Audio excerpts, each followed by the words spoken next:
Hi, scholars. We're moving on in our study of the Declaration of Independence, and today we'll be talking about the history of that document.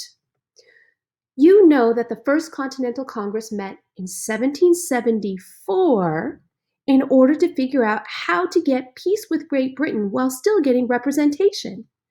Then a series of battles erupted, and this was going to be a problem because now people were dying. So they met in 1775 again for their Second Continental Congress, and they sent one last letter to the King of England, the Olive Branch Petition, asking him to hear their complaints. Well, at that time, about a third of all the people living in the colonies wanted to keep peace with the king.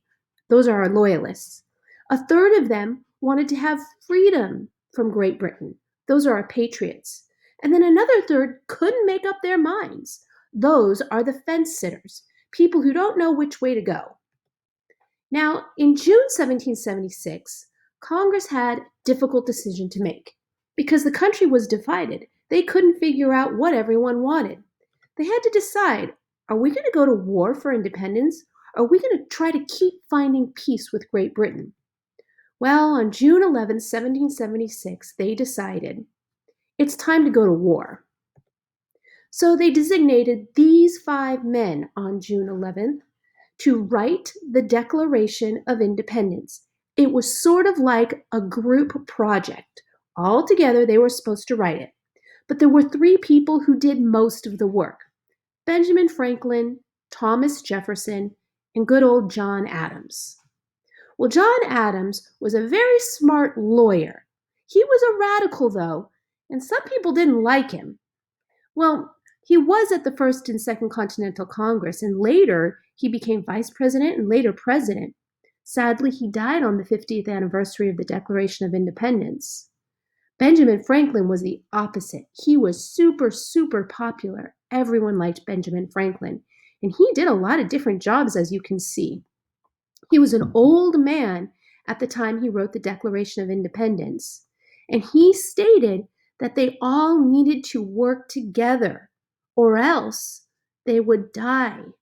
This graphic of the snake shows each piece of the snake representing a different colony. If they worked together, they could be a fierce serpent, but if they were separate, they would die. Thomas Jefferson was relatively unknown because he was young, but he was a really good writer, and he was from Virginia, the most popular and successful of the colonies.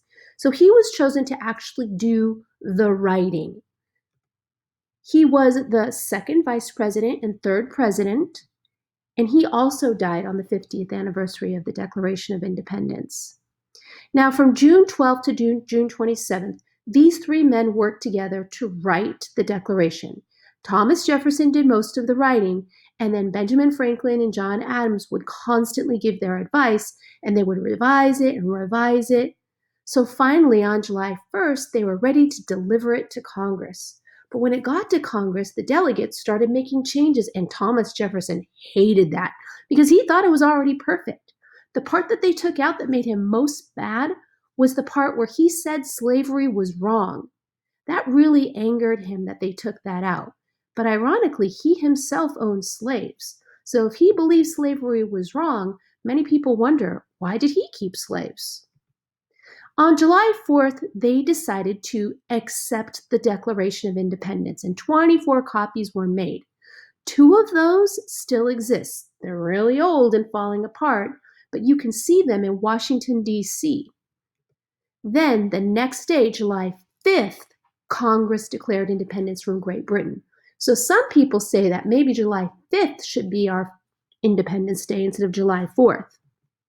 This is a really good video, and I hope you watch it. It teaches you a lot of what I just told you. Your project is a 2-day project. It is a timeline. You're going to keep the dates in the circles. You're going to type what happened on each date where it says type here. And underneath that, you'll put a picture that goes with that. You can choose whatever picture makes sense to you. I look forward to seeing those pictures, but they're going to have to be small. Everyone, as always, please stay safe and keep learning. Bye bye.